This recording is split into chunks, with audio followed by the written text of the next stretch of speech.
I think this might be the end. For us anyway. Man, and all we've accomplished. I've had plenty of time to think about it since the last time I saw the sun. The last time I'd ever see it.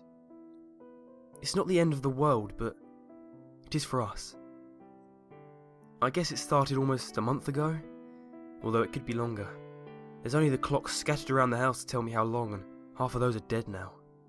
Anyway, I'm straying from the point. It was on the news. A cruise ship sank for no reason.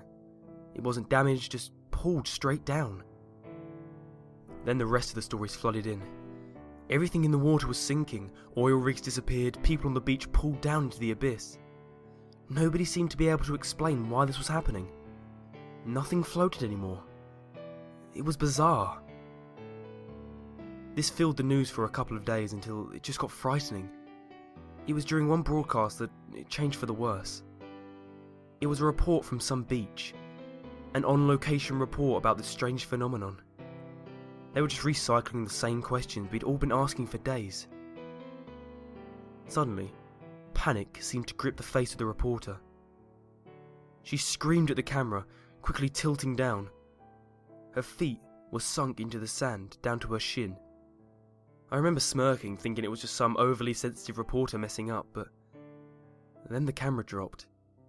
The remaining 10 seconds or so that followed showed not just the reporter sinking into the sand, but all of them, the whole media circus that had descended on the beach to cover the same story. The reporter who was down to her shin a minute ago was now down to her chest. The shot of writhing, screaming, sinking people ended shortly as the camera was engulfed by the sand. The news stayed on for a few more days, but there was nothing to say. Some blamed sinkholes for what happened on the beach, while others argued against them from the safety of their downtown studio.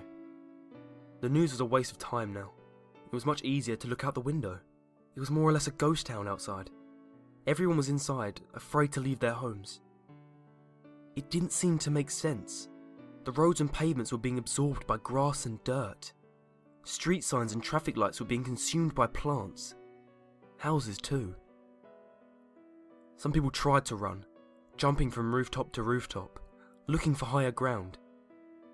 Occasionally, while flicking through what was left of the TV broadcasts, skyscrapers had become refugee camps. I had made one trip out of the house since this started, across the rooftops, an attempt to get supplies from a nearby supermarket. But that plan seemed to be a waste of time.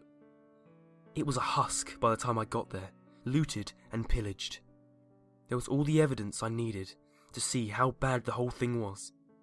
It's easy to be in denial about something, like whatever this was, until it really seems to affect you. When I got back to my home, I noticed something. My car was gone. Well, almost. You could still see the top poking out from the undergrowth and loose soil. And not just my car, all of them. Bigger vehicles were still in sight, only partially obscured, but they were going down too. A few days later, my whole bottom floor was subterranean. I'd managed to block the windows and doors from bursting in all the dirt and soil. But it was just a cell now, a mausoleum. Not somewhere I wanted to be. I spent most of my time upstairs now, staring at the hostile world outside. My neighbour died yesterday. He fell off his roof and was swallowed by the earth. He's not the first person to do that either. What made it notable was why he fell. He was trying to stop his dog from getting out.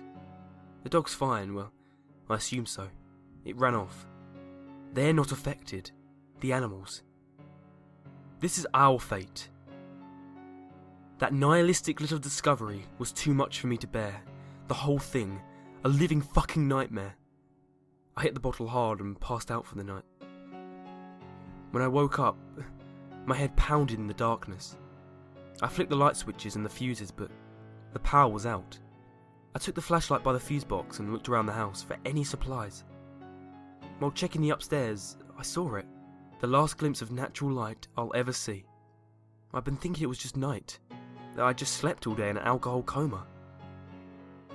By the time I could cross the room to the window, it was gone. I was underground. I tried to get out, smashing through plaster and tile, to be greeted with a stream of soil pouring out from where the sky should be. I don't know how much longer I've got in here. In my house-sized coffin. There's only so much food and so much air. Well, I've got a little bit of light. A couple of candles and a box of matches. The flashlight died some time ago.